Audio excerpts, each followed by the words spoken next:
My name is Sophia. I'm 24 years old, and my family left me to eat my graduation dinner alone while they took my golden child brother on a luxury vacation to Europe. Before I tell you how they reacted when the dean of Stanford University announced to a stadium of thousands that I was secretly worth $140 million, let me know where you're watching from in the comments below. It all started on what should have been a happy evening in a kitchen that felt more like a showroom than a home. The air in my parents' kitchen was thick with the expensive scent of roasted rosemary and garlic, a smell that was supposed to mean family, celebration, warmth. But for me, it was just the perfectly curated atmosphere for my own dismissal. The gleaming white marble countertops reflected the cold overhead lights, making the entire room feel like an operating theater. I stood just inside the arched doorway, my palms sweating, my heart doing a nervous staccato against my ribs. I had rehearsed this moment. Just be casual, I told myself. Just be normal. Mom, Dad, my voice came out a little thinner than I'd hoped. My mother, Eleanor, didn't turn around. She was meticulously arranging asparagus spears on a porcelain platter, her movements precise and elegant. She was a woman who orchestrated galas for a living. Our family life was just another event to be managed. Sophia, darling, perfect timing. Your father and James have some wonderful news. Her tone was bright, brittle, the same one she used with caterers and valets. At the head of the massive oak table, my father, Richard, grunted in acknowledgement. He was a titan of finance, a man who saw the world as a series of assets and liabilities. Right now, his attention was firmly on the glowing screen of his phone, his thumb flicking through stock tickers. A glass of deep red Cabernet, probably worth more than my monthly food budget, sat sweating beside his hand. Opposite him, my brother James, the golden son, leaned back, a picture of smug satisfaction. At 26, he was everything my father valued, a newly minted associate at a powerhouse law firm, confident, conventional, and handsome in a way that spoke of country clubs and inherited status. He caught my eye and gave me a lazy, triumphant grin. Go on, James, tell her, my father prompted, eyes still glued to his phone. It was a command, not an invitation. James savored the moment, stretching like a contented cat. Well, he began, drawing the word out to command the room's full attention. It's official. The partners had a meeting this afternoon. My promotion's locked in. I'm a senior associate now. Oh, James. My mother abandoned her asparagus and rushed to his side, enveloping him in a cloud of expensive perfume. We are so proud of you. We never had a doubt. My father finally looked up, his face breaking into a rare, wide smile that never seemed to find its way to me. That's my boy, a real career, tangible success. That's what matters. He raised his glass in a toast. We're celebrating properly. This was it, my turn. I took a half step forward. That's really great, James. Congratulations, I said, forcing a smile. And speaking of celebrating, I actually have some news too. I just got out of my final meeting with my advisor. Everything's confirmed. My graduation is on the 22nd. The celebratory atmosphere evaporated. A sudden cold silence descended on the room. My mother's smile froze, then melted away. She threw a nervous, almost imperceptible glance at my father. My father picked up his wine glass, his good mood vanishing as quickly as it had appeared. He swirled the contents, his gaze fixed on the vortex in the glass. The 22nd, he repeated, his voice utterly flat. Well, that's inconvenient. A familiar knot of ice formed in my stomach. Inconvenient? What do you mean? We've booked a trip, he said, tone final, as if announcing a corporate merger, to celebrate James's promotion. He's earned a real vacation. We're going to Europe, my mother added quickly, her voice a little too high. Paris. James has always wanted to see the Louvre properly. It's more than a vacation, Eleanor, my father corrected, voice laced with impatience. It's a networking opportunity. The son of one of the senior partners will be there. It's important for James to build these connections. I stared at them, my mind struggling to catch up. A vacation, a networking opportunity. On my graduation day, the day I would walk across the stage with a master's degree from Stanford Business School. You're leaving on the 22nd? I asked, my voice barely a whisper. James finally spoke up, unable to resist twisting the knife. First class, little sis, he said with a chuckle, flashing his perfect teeth. Trying out that new Polaris lounge? Looks sick. Too bad you'll be stuck in a stuffy auditorium. Hey, send us a picture, will you?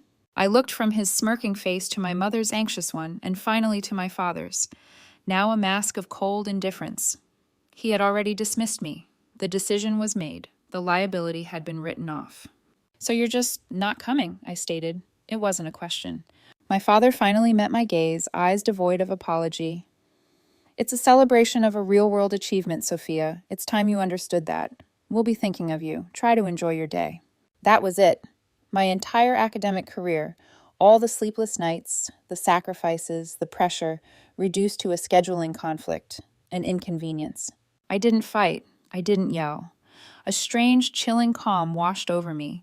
Years of quiet resentment cooled and hardened into something else entirely, something solid. Okay, I said, my voice eerily steady. I nodded once. I understand. I hope you have a great trip. I turned and walked out of the pristine kitchen, my mother's relieved sigh following me. As the door swung silently shut, I heard my father's voice, already back to business. Now about the hotel, James. I was thinking we should upgrade to the presidential suite. I didn't hear the rest. I was already gone. They thought I was retreating in defeat. They didn't realize I was advancing toward a different battlefield entirely. The 40-minute drive from the sterile perfection of my family's Atherton estate to my life in Palo Alto was like traveling between dimensions. I peeled off the highway, leaving the world of manicured lawns and quiet judgment behind. The moment I stepped out of my unremarkable 5-year-old sedan, a car I kept specifically for the purpose of maintaining my cover, the air changed. It was crisper, charged with the energy of innovation and ambition. My building wasn't just a building. It was a statement, a sleek, modern tower of glass and steel. I bypassed the main entrance, using a private elevator accessed from the secure parking garage. The elevator, activated by a thumbprint scanner, opened directly into my penthouse. The space was a testament to my other life, vast and minimalist, with polished concrete floors and one entire wall of smart glass that offered a breathtaking panoramic view of the city and distant hills. There was no clutter, no family photos, no personal trinkets. It was a command center. Welcome home, Sophia. A calm female voice emanated from invisible speakers. It was Atlas, the artificial intelligence I had designed, my co-pilot and confidant. Hello, Atlas, I replied, dropping my keys into a simple wooden bowl on the console, the only sentimental object in the entire place. Status report. All systems are nominal, Atlas replied. Mitchell Technology servers are operating at 99.8% efficiency. The Tokyo and London offices are signing off for the day. Peter Chun has requested a call at your convenience. Patch him through, I said, shrugging off the worn hoodie I always wore when visiting my parents, and tossing it onto a chair. Underneath, I was wearing a simple, well-fitting black t-shirt. As I walked toward the kitchen island, the glass wall shimmered, transforming into a semi-transparent data hub. Charts, graphs, and lines of scrolling code overlaid the glittering cityscape. In the center, the bold, clean logo of my company, Mitchell Technologies. And beside it, the number that governed my secret world, updated in real time after the latest funding round had officially closed that afternoon. Valuation, $140 million. A smaller window appeared, a project file I'd named Phase 3, the graduation plan. A single button glowed, Initiate. I hadn't pressed it yet. Tonight's dinner had been the final variable, the last test of a hypothesis I'd been formulating for years. The results were conclusive. Peter's face appeared on the screen, handsome, early 30s, with a quick, knowing smile. He was in his late 20s when I'd recruited him from a rival firm 2 years ago, and he had since become not just the best COO in the business, but the man who had unexpectedly become my anchor. So, he asked, skipping the pleasantries, how bad was it? I filled a tall glass with cold water from the dispenser, letting the silence stretch as I took a long drink. It was exactly as the predictive model anticipated, I said finally. They're not coming. They're taking James to Paris to celebrate his promotion. Peter winced. Sophia, I'm sorry. That's awful. No, I said, my voice devoid of self-pity. It's clarifying. It's the data I needed. I looked at the glowing Initiate button. We're moving forward. The plan is a go. The board is having a collective aneurysm, he warned. Marcus has already called me 3 times today. He thinks announcing your identity at a public university event is, and I quote, an act of catastrophic financial insanity. He says it's uncontrolled. It's emotional. It is emotional, I agreed, but it is not uncontrolled. Send him the risk mitigation protocols again and tell him to trust the process. And Sarah, I allowed myself a faint smile. Sarah loves it. My head of communications, Sarah Williams, saw the world as a narrative battleground, and she believed this was our D-Day. She had already drafted 3 different versions of the press release. Of course she has, Peter muttered. He leaned closer to the camera. Just be sure, Sophia. Once this bell is rung, we can't unring it. The bell's been ringing for 20 years, Peter. I'm just finally going to let everyone else hear it. We spent another 30 minutes going over logistics. Our conversation was crisp and efficient. After we disconnected, the penthouse was silent again, save for the low hum of the servers in a climate-controlled room down the hall. My gaze fell on the simple wooden bowl by the door, a gift from my grandmother, Margaret. It used to sit on her kitchen counter, filled with hard candies. My mind drifted back 5 years to that same kitchen, the only place in my family's world where I had ever felt truly seen. I was 19, a terrified freshman with an idea that felt like a lightning strike in my brain, a new kind of encryption algorithm that learned and adapted. I had tried to explain it to my dad over a holiday dinner. He'd listened for about 30 seconds, his eyes glazing over before cutting me off. Daughter, that's great, but it's all theoretical. It's not a real job. Focus on getting an internship at Goldman. Your brother's contact there can probably get you an interview if you play your cards right. Defeated, I went to my grandmother's house the next day. I spread my frantic scribbles and complex diagrams across her worn oak table. For a full hour, I poured out my heart, my voice cracking with a mixture of fervent passion and crippling insecurity. I expected her to pat my head and offer me a cookie. She didn't. She listened. She asked questions. Not polite, indulgent questions, but sharp, insightful ones that pushed me, challenged me. How would you protect it from a brute force attack? What's the computational overhead? Who are your potential first customers?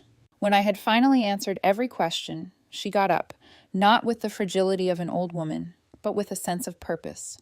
She walked to an old hutch in the corner and pulled out a small, locked cedar box. Your grandfather, God rest his soul, was a wonderful man, a safe man, she said, her back to me. He built a comfortable life by making safe bets. I, on the other hand.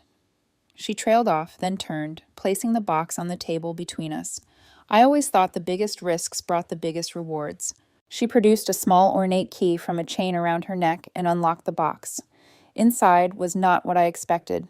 No jewelry, no old letters, just a dusty passbook for a savings account and a single folded note from my grandfather. His familiar, elegant script read, "For a gamble that feels like a sure thing." Your father doesn't know about this account, my grandmother said, her voice low and conspiratorial. This was my mad money, as your grandfather called it. Money I saved from my own household budget. Money I won in a lucky bridge game. It was mine. She slid the passbook across the table. The balance read 50,000. This is a loan, Sophia, not a gift. It's an investment from me to you. This is my secret, and now it's ours. Don't you dare lose my mad money. That $50,000 was the spark that lit the fuse. I never asked my family for another cent. I lived like a pauper, pouring every ounce of my energy and every dollar from that account into building Mitchell Technologies.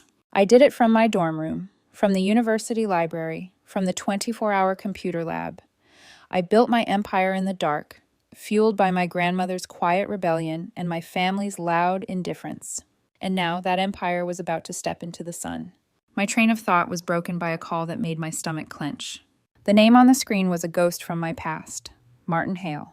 We'd dated during our freshman year, a brief, brilliant, all-consuming flame that had burned out almost as quickly as it ignited. Martin had been magnetic, competitive, and just as restless as I was, but we were 2 comets on a collision course. The breakup was amicable, but painful. Now he was one of the most respected young tech journalists in the country. I took a breath and answered. Martin. Sophia. His voice was exactly as I remembered. Cool, confident, and cutting straight to the point. I'm not going to waste your time with small talk. I've got a source, a reliable one. He's been feeding my editor tips for weeks about a ghost founder at Stanford, some mystery student sitting on a world-changing technology. The tip mentioned data encryption and a rumored link to the quantum computing department. It took me about 5 seconds to figure out it had to be you. I was silent. My rival, Victor Chong, wasn't just spreading rumors to investors. He was trying to get the press to do his dirty work for him. Here's the deal, Martin went on, his tone shifting from professional to something more personal. My editor is chomping at the bit. He wants to run a speculative piece and expose, you know the type, full of innuendo, questions about your credibility, the works. It will define you before you ever get a chance to define yourself. He paused. Or you can give me the story, the exclusive. You control the narrative. You tell it your way. I will sit on it until the moment they call your name at graduation. I give you my word, Sophia.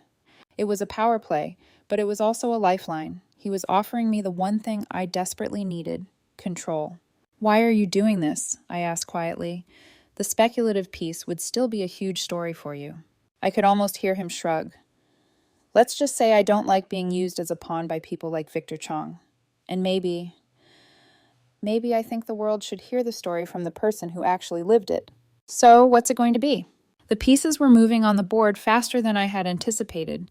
My plan had been to control the reveal myself, but the world was forcing my hand. Okay, Martin, I said, a decision solidifying. You have the exclusive. My head of communications will be in touch tomorrow with a secure data package. Her name is Sarah Williams. Good, he said, a note of satisfaction in his voice. Don't make me regret this, Sophia. You won't, I replied. The story is better than you can possibly imagine. After I hung up, I walked to the glass wall and pressed the initiate button on the screen. It glowed green, and a cascade of automated protocols began to execute in the background.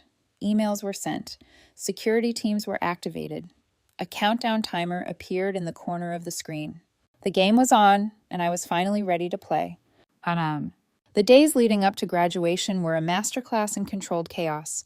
My life became a series of encrypted calls, secure video conferences, and covert meetings. On the surface, I was just Sophia Mitchell, Stanford MBA candidate, finishing up my final papers. But behind the scenes, I was a general maneuvering my troops for the battle of my life. The first skirmish was one I had to fight myself. Victor Chong agreed to meet me at a soulless third-wave coffee shop in Palo Alto. It was his choice of venue, a place that was all about image, all smooth concrete and blonde wood where people paid $7 for a latte just to be seen. He was already there, holding court at a small table, dressed in a suit that probably cost more than my car. He looked like a predator who had just spotted his prey. Sophia, he said with an artificial smile, glad you could tear yourself away from the books. I didn't sit. I didn't want to give him the satisfaction. Cut the act, Victor. I know you're the one who's been talking to the press, to investors. What's your game? He leaned back, feigning surprise. Game? I'm just a concerned competitor. I hear whispers about this revolutionary new tech, this miracle company, and yet no one knows who's behind it. Strange. It makes people nervous. Secrecy implies a problem, a flaw.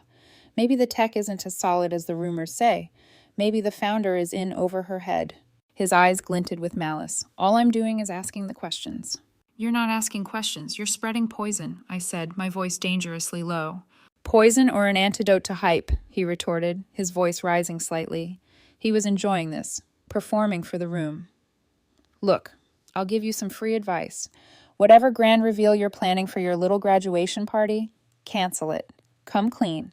Admit you're just a kid with a half-baked idea before you embarrass yourself and take a lot of good people's money down with you. He stood up, a picture of condescending magnanimity.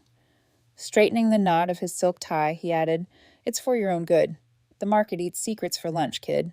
He clapped me on the shoulder, a gesture of dominance, and strolled out of the cafe, leaving me fuming in his wake. He hadn't just threatened me. He had laid out his entire strategy. He was going to frame me as a fraud, a naive student playing in the big leagues. I walked out of that coffee shop with ice in my veins and dialed my team. Within the hour, we were convened in my virtual war room. Marcus, my CFO, was practically hyperventilating. This is a disaster, a complete disaster. He's preempted us. He's seeding doubt with our most crucial backers. Sophia, we have to pull the plug on this. We need to go into damage control, issue a statement, shore up investor confidence, maybe bring in a seasoned public-facing CEO to calm the waters. Absolutely not, Sarah interjected before he could finish. Her expression was fierce, her eyes bright with the thrill of the fight. Marcus, you're thinking like a financier. You need to think like a storyteller. Victor has just handed us the perfect villain for our story. He's no longer a competitor. He's an antagonist. And what do heroes do to antagonists? They defeat them publicly. She turned her full attention to me. We don't retreat. We don't postpone. We accelerate. We lean into it. We let Victor and the press build up the mystery, the doubt. We let them ask, who is this ghost? Is she real? And then, at the height of that speculation, you don't just walk onto the stage, Sophia. You stride out like you own the place, armed with undeniable proof. You don't just tell them who you are, you show them. You make Victor look like a jealous, bitter fool. Marcus shook his head. It's too risky. The market doesn't respond to stories, Sarah. It responds to stability. The market responds to power, she shot back. And nothing is more powerful than a perfectly executed narrative. As they argued, their voices faded into the background. I was thrown back to a memory, a moment that, in its own way, was the origin story of this entire conflict. I was 16, at a parent-teacher conference. My physics teacher, a brilliant but harried man, was trying to explain my latest project to my father, Mr. Mitchell. Ms. Mitchell isn't just completing the assignments, the teacher had said, his hands gesturing excitedly. For the last project, she didn't just build the circuit I asked for. She wrote a simulation program that predicted its potential points of failure with 98% accuracy. It's graduate-level work. Frankly, I'm not even sure how she did it. I'd been beaming, desperate for a sliver of praise from my father. My dad had listened with a polite, strained expression. Then he turned to the teacher and said, with a dismissive wave of his hand, "That's all very interesting, but is it practical? Is it on the test?" Her brother James gets straight A's just by doing the work as assigned. Sophia always has to make things so complicated. I'm more concerned with her ability to work within a system, to follow instructions. That's what matters in the real world. The teacher had deflated, and so had I. My father hadn't seen brilliance. He'd seen a deviation from the norm. My mind, my way of thinking, wasn't an asset. It was a problem to be managed. I snapped back to the present. Sarah and Marcus were looking at me, waiting for my decision. Sarah's right, I said, my voice cutting through the tension. My entire life, I've been told my way of thinking is a liability, that it's too complicated. Well, that complication is now worth $140 million. We're not hiding it. We're not apologizing for it. We're putting it on center stage. I laid out the plan with unshakable clarity. Marcus, I don't want you to just prepare a data package. I want you to prepare a weapon. I want audited financials, patent registrations, signed contracts with our Fortune 500 clients. I want it ready to be deployed to every major investor and news outlet the second I am off that stage. I want to bury Victor, in fact. Marcus, seeing the resolve in my eyes, finally nodded, a grim look of determination replacing his panic. Sarah, work with Martin. Feed him just enough to keep his editor interested, but hungry for more. Let them build the myth of the ghost founder. The bigger the mystery, the more powerful the reveal. I turned to Peter. Lock it down. Make sure the team is ready for the influx. Prepare for a system-wide stress test. When this news breaks, the world is going to come knocking. I want us ready to open the door. A new energy surged through our virtual meeting. We were no longer on the defensive. We were a unit, a team with a clear, audacious mission. The final push came 2 nights before the ceremony. I was in my penthouse, running through the final presentation, when my phone buzzed. It was a group text from my father. The attached picture was a grinning selfie of him, my mother, and James, all holding flutes of champagne, in what was clearly a first-class airport lounge. The lighting was golden and warm, an image of perfect, happy family life. The caption from James read, "Cheers from SFO. The promotion tour begins. Wish you were here, but you're probably cramming for finals, LOL. Good luck with your little speech, sis. We'll be thinking of you when we're eating steak frites." I read the message once, then twice. The casual condescension, the LOL, the clear, unambiguous message that my entire world, my graduation, was nothing more than a passing joke to them, an amusing little footnote in the grand, important story of their lives. Any remaining flicker of sentimentality, any thought of reconciliation, any desire for their approval died in that moment.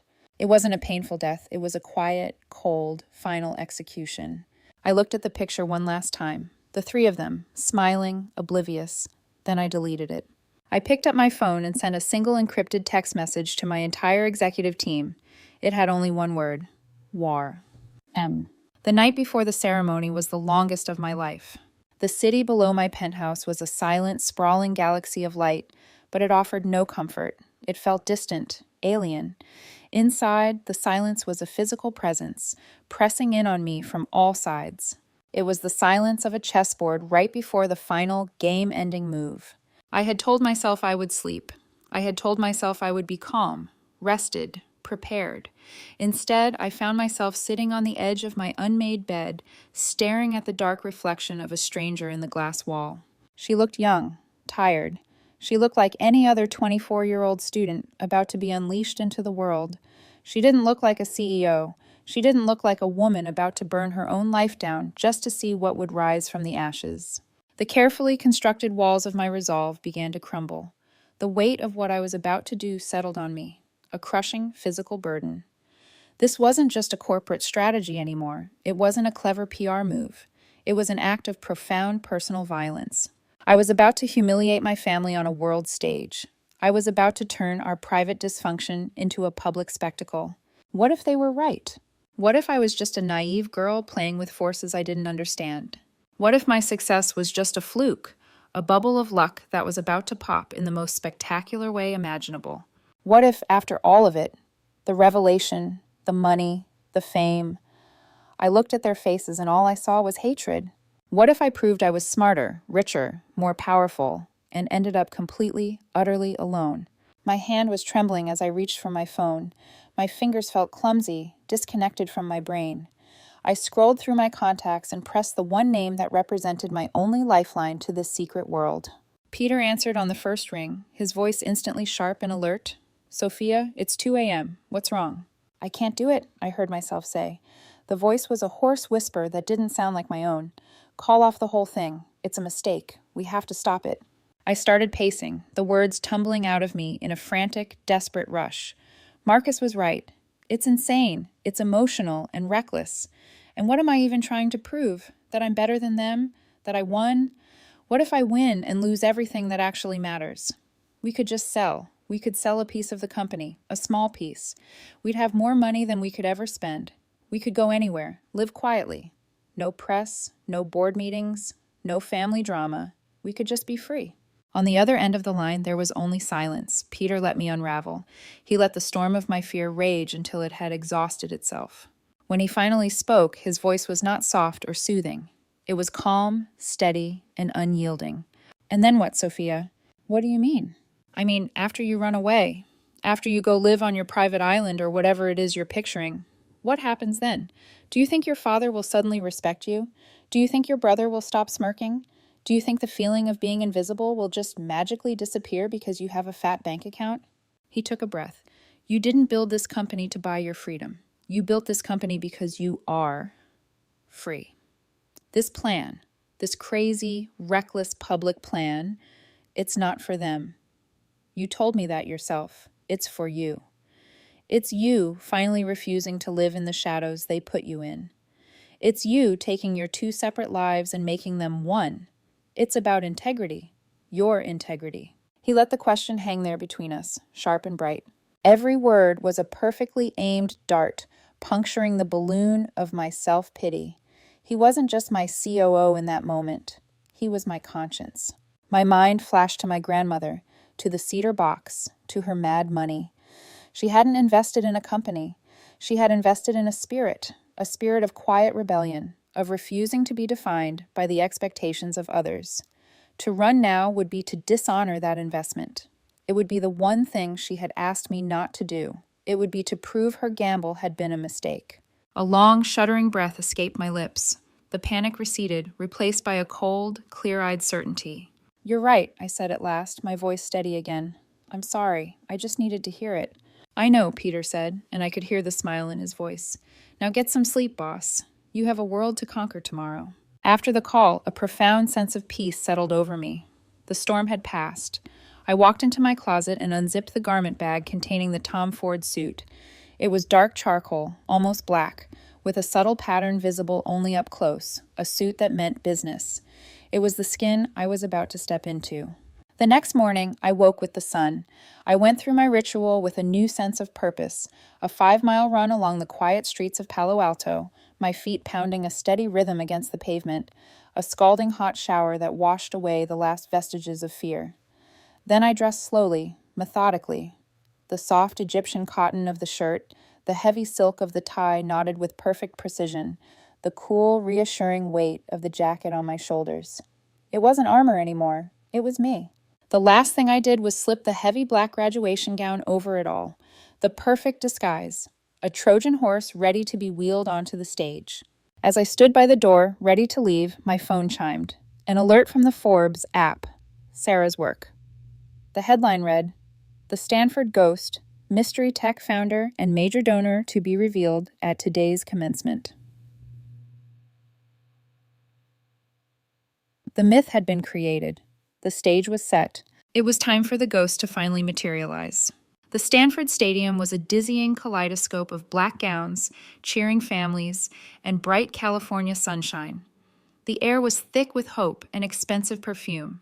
I moved through it all, an anonymous face in a sea of graduates, my heart a steady, powerful drum against my ribs. My security team, disguised as ushers, and campus staff were shadows at my periphery. A silent, reassuring net. Across the vast lawn, I saw Sarah in the designated press area, clipboard in hand, cool and professional. She spoke to a knot of intrigued reporters. She caught my eye and offered the faintest smile. A short distance away, Martin stood with a cameraman, his expression unreadable. He gave me a sharp, almost imperceptible nod. All the pieces were in position. I took my seat in the business school section, the scratchy fabric of the gown a strange contrast to the fine wool of the suit beneath it. The preliminary speeches began, a predictable drone of inspirational quotes and well wishes. I didn't hear a word. My focus was elsewhere. Then my phone vibrated in my pocket, a text, blocked number. "Sophia, it's your father. There has been a change of plans. We are on our way." I stared at the screen, my mind refusing to process the words. Impossible, a joke, a mistake. "What are you talking about?" I typed back, fingers suddenly clumsy. "You're supposed to be on a plane." The reply was instantaneous, frantic. "Your grandmother," she called, said some things, and a news alert, something about a special announcement at your graduation. "What is going on, Sophia? We are stuck in traffic on the 101. We will be late." I leaned back in my chair, a slow, cold smile spreading across my face. Grandma Margaret, the ultimate player. She hadn't just made a bet. She had just gone all in. My carefully controlled demonstration had just become a live fire exercise. This was better. This was so much better. The ceremony dragged on. I felt 1,000 pairs of eyes on me without knowing why. The valedictorian spoke. Awards were given. And then, finally, the dean of the Graduate School of Business, a formidable woman named Dr. Annabelle Sterling, walked to the podium. "And now," her voice echoed through the stadium, commanding immediate silence, "before we confer the degrees upon this exceptional class, we have a special, and I must say unprecedented, announcement to make." A ripple of curiosity passed through the crowd. My classmates exchanged confused glances. At that exact moment, I scanned the bleachers at the very back of the stadium, and I saw them. They looked like refugees. My father, face pale and slick with sweat, his expensive travel blazer rumpled. My mother, hair a mess, clutching his arm as if she were about to faint. And James, mouth slightly agape, his golden boy tan looking sickly under the harsh sun. They had made it, just in time for the show. "Stanford has long been the nexus of academia and industry," Dean Sterling continued, her voice filled with gravitas. "A place where the brightest minds come to learn, and in some rare cases, to build the future while they are still students." She paused, letting the suspense build. "Today we want to honor such a student who, while maintaining a perfect 4.0 GPA in our rigorous MBA program, has also, under a cloak of complete anonymity, built one of the most disruptive and important technology companies of the last 5 years. The murmuring in the crowd grew louder. I saw my father lean forward, cupping a hand to his ear, confusion sharpening into attention.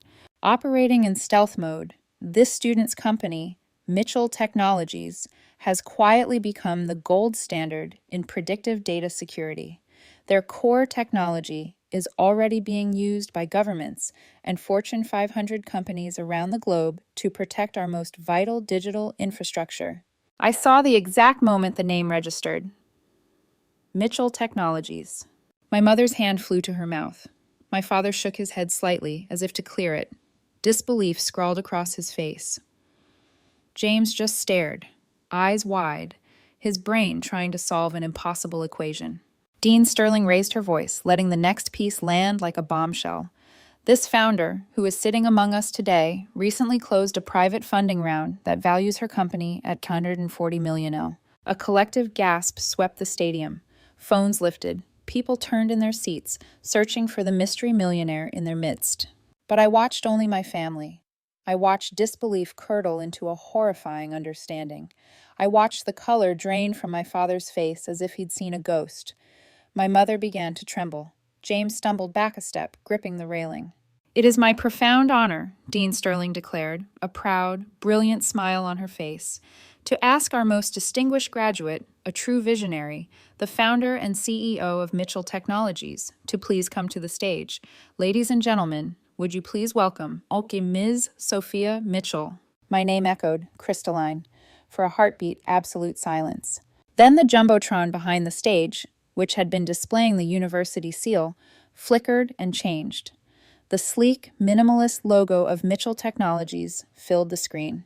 Beside it, a professional corporate headshot, me in a suit, looking straight into the camera with calm confidence.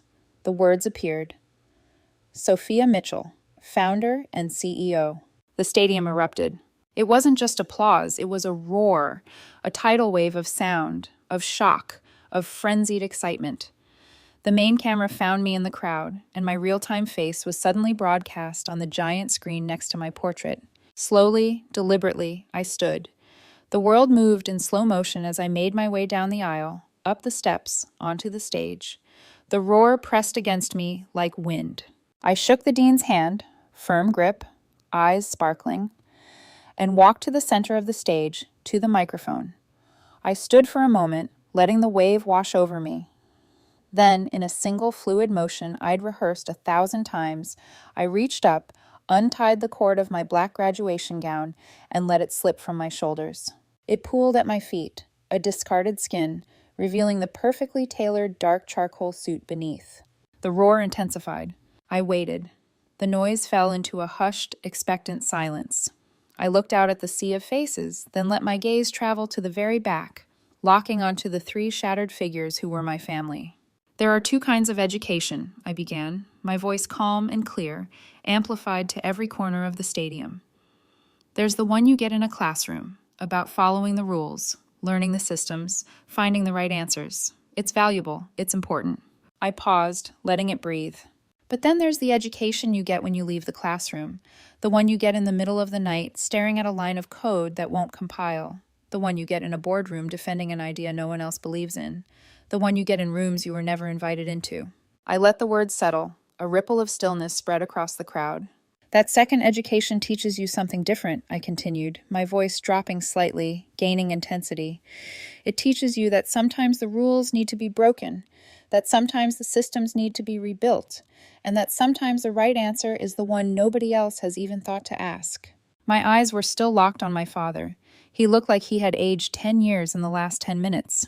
"Today," I said, my voice ringing with a new, undisguised power, "I am deeply proud to graduate with both educations, and to honor the institution that provided the space for both.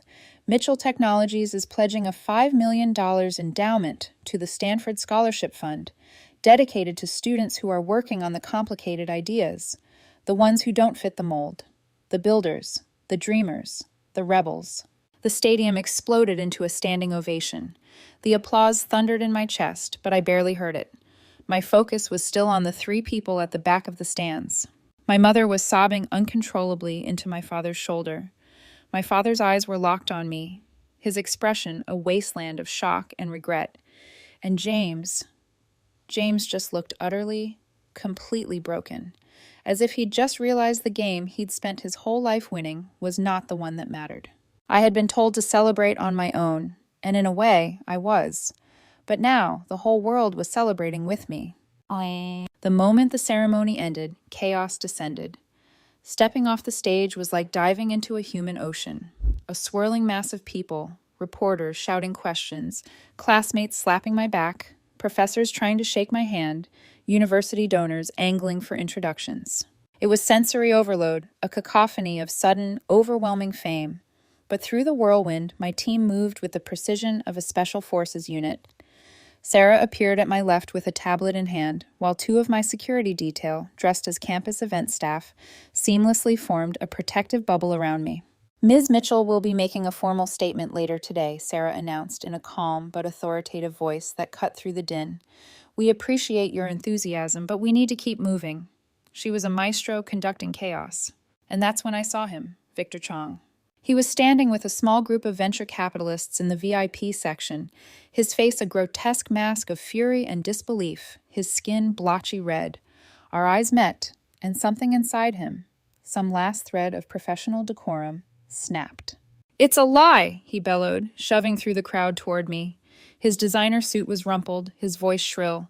"She's a fraud. That valuation is smoke and mirrors. Her tech is unstable. She's a kid, a liar." A few reporters, smelling conflict, swung their cameras toward him. It was the exact scene of public humiliation he had probably fantasized about for me. David, one of my security guards, stepped forward to block him, but I placed a hand on David's arm. "Let him," I said quietly. Victor didn't get within 10 feet of me before a calm, unassuming figure stepped into his path.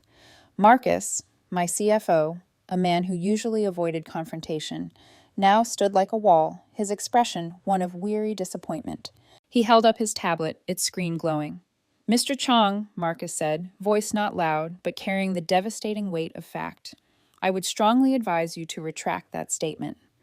Slander and libel are serious accusations. As CFO of Mitchell Technologies, I have on this device our fully audited financials from Deloitte, our latest independent tech stress test from the Kestrel Group, and a list of current multi-year contracts with several Fortune 50 companies. By law, I'm required to report any fraudulent activity. Shall I call the SEC right now and share my screen, or would you prefer to discuss this with our legal team? I assure you, our lead counsel for IP litigation is much more expensive than yours." Victor froze. The color drained from his face. He glanced toward the VCs he'd been courting, now staring at him with raised brows and thinly veiled disgust. He had tried to light a fire under me and had ended up pouring gasoline over himself. Without another word, he turned and all but fled, swallowed by the crowd. A diminished, pathetic figure. Sarah leaned in close, a glint of triumph in her eyes. "Narrative controlled," she murmured. Then, without missing a beat, she turned to Martin. "You've got your 5 minutes for the exclusive follow-up. Walk with us." As we moved toward a quieter, prearranged location, I glanced back. My family was still there, huddled together, looking like shipwreck survivors on an island they didn't recognize. They were watching not just me, but the machine I had built, and it terrified them. The interview with Martin was a blur. Professional questions, carefully prepared answers. I spoke about the company's mission, the future of data security, the importance of philanthropy. I didn't mention my family. I didn't need to. Their story was written all over their faces. When it was over, I knew I couldn't delay it any longer. I took a deep breath, thanked my team, and began the long walk across the lawn toward the 3 people who shared my last name. The crowd seemed to part instinctively, a silent testament to the power shift that had just occurred. As I got closer, I could see the details of their shock. My father's hand trembled as he tried to straighten his tie. My mother clutched a folded program so tightly her knuckles were white. James stared as if I were a stranger wearing his sister's face. "Sophia," my father started, his voice a hoarse croak. He was trying to summon the patriarchal authority that had governed my whole life, but it was gone. We need to go. We can go home. Talk this through." I stopped a few feet from them. "We're not going home, Dad," I said, my voice calm and final. "My home hasn't been there for a long time. And this isn't something for you to talk through. This is something for you to listen to. We didn't know, my mother began, her voice breaking. If we had known. If you had known, I interrupted, my voice sharpening, you would have treated me differently. That's the whole point. You shouldn't have had to know. I turned to James. The invincible smirk was gone, replaced by raw vulnerability. He looked away. Reaching into the inner pocket of my suit, I pulled out a single black metal business card and held it toward my father. He stared at it as if it were a live grenade. Don't go to the airport, I said. My car will be out front in 10 minutes. It will take you to a hotel. Rest. And tonight at 7, be at this address. Come alone. Come prepared to do the one thing this family has never done. Listen. His trembling hand took the card. I held his gaze for a long moment, then looked at my mother, and finally at James. I was no longer their daughter in the way they understood. I was something else entirely, a problem they couldn't solve, a success they couldn't claim, a stranger they'd lived with all their lives. Without another word, I turned and walked away, leaving them standing alone in the heart of my new empire. Part 7. The private elevator opened with a soft chime, depositing my family into the heart of my world. The penthouse was silent, except for the faint, almost subliminal hum of the servers that were the company's lifeblood. The dining table was set, simple but elegant, with a meal I'd chosen specifically because it wouldn't require waiters or distractions. This wasn't about food. It was about 10 years of unspoken truth sitting between us. They walked in like ghosts. My father, a man used to commanding any room he entered, looked small beneath the high ceilings. My mother clutched her purse like a shield. James kept his eyes fixed on the polished concrete floor as if it might crack beneath him. They sat. The silence stretched, thick and suffocating. Predictably, my father broke it first, clearing his throat and adjusting his cuffs, an old habit when he was nervous. Sophia, he began, I want you to know what I saw today. It's impressive, truly. We are all incredibly proud of you. He forced a smile. It was a ghastly, unconvincing thing. In fact, he continued, I've been thinking. The venture capital division at my firm. We have extensive experience scaling up tech companies. We could provide oversight, guidance, help you navigate the challenges ahead. We could even form a family office to manage. I put my fork down. The clink of metal on ceramic was unnaturally loud. Guidance, I repeated, my voice dangerously soft. You think this is about me needing your guidance? I leaned forward. Let me be crystal clear. I don't need your help. I don't need your firm. I don't need your oversight. For the past 5 years, I have built a global company from my dorm room while you were praising James for getting a summer internship. I have negotiated multi-million-dollar contracts, hired hundreds of employees, and patented technology that men like you pay fortunes to acquire. The only thing I ever needed from you was for you to look up from your phone when I was talking to you. He recoiled as if I'd struck him. You're not proud of me, I continued, my words sharp and precise. You're impressed by a number on a screen. There's a difference. You're not sorry for dismissing me. You're sorry you bet on the wrong child. Your pride is just a panicked attempt to get back in the game now that you've seen the scoreboard. My father's face went pale, then ashen. He opened his mouth, but no words came. For the first time in my life, Richard Mitchell was speechless. My mother's eyes filled. We do love you, Sophia, she whispered. You're our daughter. I know you love me, I said, my voice softening despite myself. But you love me like you love your fine china. You keep me on a shelf, bring me out for special occasions, terrified I might break. You never loved what I was actually doing, what I was passionate about. You just wanted me to be less complicated, less trouble. Her tears spilled over, and I knew she understood every word. Then I turned to James. He finally looked up, and his eyes were swimming with a confusing mix of shame, resentment, and, to my surprise, a dawning respect. And you, I said, not unkindly, you loved being the easy one, didn't you? The one who followed the map, the one who brought home the good grades and the conventional job titles. He swallowed hard. Yes, he whispered. He wasn't looking at me anymore. He was looking at our father. Yes, I loved it. It was easy. It was what you wanted. His voice cracked. My promotion, the trip to Paris, it feels so stupid now. Feels like a kid's trophy.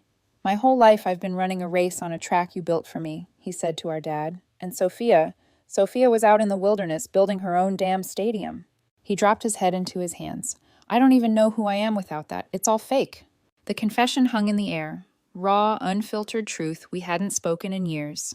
The chime of the elevator broke the moment. The doors slid open, and my grandmother, Margaret, stepped out.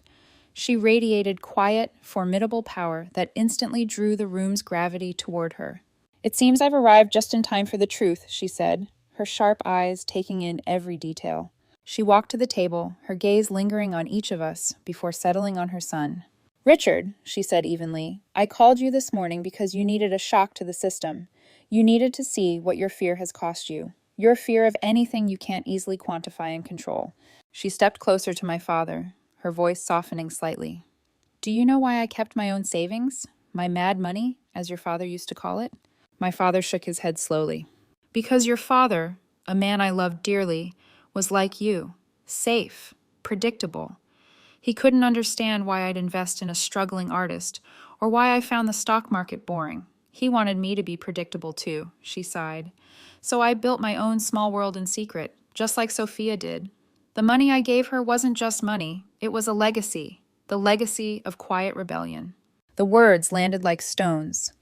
My father's eyes flicked from her to me, and I saw the collapse of his entire self-image. He hadn't just failed me. He had repeated the same mistake his father made with his mother. He buried his face in his hands, and for the first time in my life, I saw him weep. Weeks passed. There were more conversations, awkward phone calls, cautious texts, tentative emails. It was a slow, uneven process, like walking across a rope bridge that swayed with every step. But something had shifted. The lines of battle were gone. Then, one afternoon, James asked me to meet him. He chose a small, unpretentious coffee shop near my office, the kind of place where no one cared what you were wearing, and the barista didn't know your name unless you came every day. James arrived not in a lawyer's suit, but in jeans and a simple sweater. He looked younger without the armor of tailored fabric and cufflinks, and much more tired. He didn't apologize. He didn't try to charm. He just slid a thick, bound folder across the table toward me. "I've been looking into Victor Chong's company," he said quietly. "His latest SEC filings are a mess. He's hiding debt in shell corporations. But more importantly," his eyes sharpened, "I spent the last 72 hours reading the patent filings for his new flagship product. He's infringing on our core predictive algorithm. Not just infringing, stealing, line for line." I flipped through the folder. James had annotated every relevant section, cross-referencing our own filings with his. His legal analysis was precise, ruthless, and airtight. "This," he said, tapping the last page, "is enough to file a preliminary injunction that will halt his product launch and likely trigger a federal investigation. It's a kill shot." I looked up. "This is solid work." His gaze held mine. "I'm not asking for a place in your company. I'm not asking for your approval. I'm just handing you a weapon." For the first time since we were kids, building pillow forts in Grandma's living room, I smiled at my brother, a real smile. "This is impressive, James. Really impressive," I said. Then I closed the folder and slid it back toward him. "Finish your coffee, then walk back to the office with me. My legal team needs to meet you." Yeah. The first dinner that felt less like a peace negotiation and more like a family meal took place about a month later. By unspoken agreement, we met on neutral ground, my grandmother's house. The air wasn't thick with tension anymore. It was simply awkward, like wearing a suit a size too small. We sat around her worn oak table, the same table where she had once handed me the passbook that changed my life. At first, conversation tiptoed across safe topics: the weather, a neighbor's dog, a new bakery downtown. But then something shifted. My father, who had always steered conversations back to his own accomplishments, turned to me. "So," he began hesitantly, "this quantum computing angle. I read an article saying it could break all current forms of encryption. Is that what your tech protects against?" I started to explain, bracing for his eyes to glaze over like they always had, but they didn't. He listened. He asked follow-up questions, not the sharp, probing questions my grandmother would ask, but questions that showed he was trying to understand. It was clumsy, but it was real. My mother, for her part, told us about a local charity she'd started volunteering for. There was a quiet pride in her voice I hadn't heard in years. She wasn't Eleanor Mitchell, the society wife. She was Eleanor, a person with her own purpose. James and I fell into a spirited debate about corporate law. He was now interim head of my in-house legal team, and he was thriving. He pushed back against my assumptions, not to compete, but to strengthen what I'd built. We were finally building something side by side. As the evening wound down, my phone buzzed. A text from Grandma. Just an image. The new Forbes cover. My face stared back at me above the headline. The Ghost of Silicon Valley. How Sophia Mitchell built a $140 million empire in secret. No caption, no words, none were needed. I slipped the phone back into my pocket and glanced toward the kitchen window. Warm yellow light spilled into the night, silhouettes of my family moving easily inside. They were still complicated, still imperfect, still a work in progress. But they were my work in progress. And as I stood there in the cool night air, I realized that the ultimate victory wasn't the money, the company, or even the look on their faces at graduation. It was this fragile, hopeful, hard-won moment.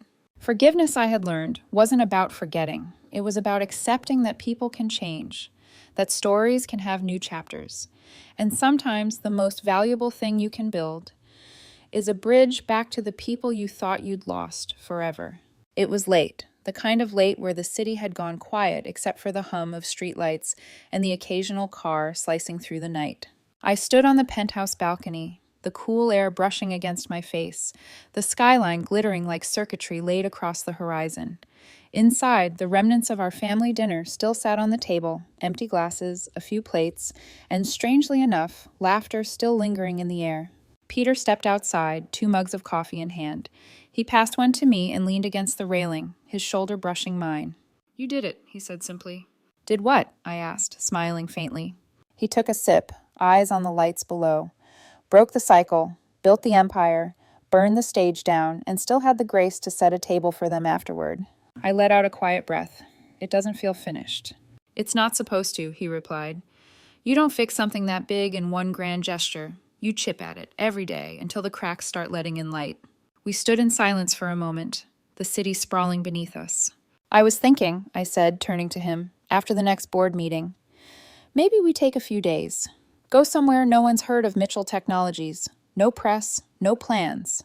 Peter grinned. "You mean a vacation?" "Yeah," I said, "for once, just for us." He nodded, and without another word, wrapped an arm around me. It wasn't the kind of embrace you give to celebrate a win. It was the kind that says, "We're here, we're safe, we're building something worth keeping." I leaned into him, letting the noise of the past months fade into the background. Below us, the world kept moving. Investors plotting, competitors scheming, stories still being told. But for tonight, I didn't need to think about any of it. For the first time in years, I wasn't standing in the shadow of someone else's version of me. I was exactly where I wanted to be, in the light, in my own story, with the person I'd chosen beside me.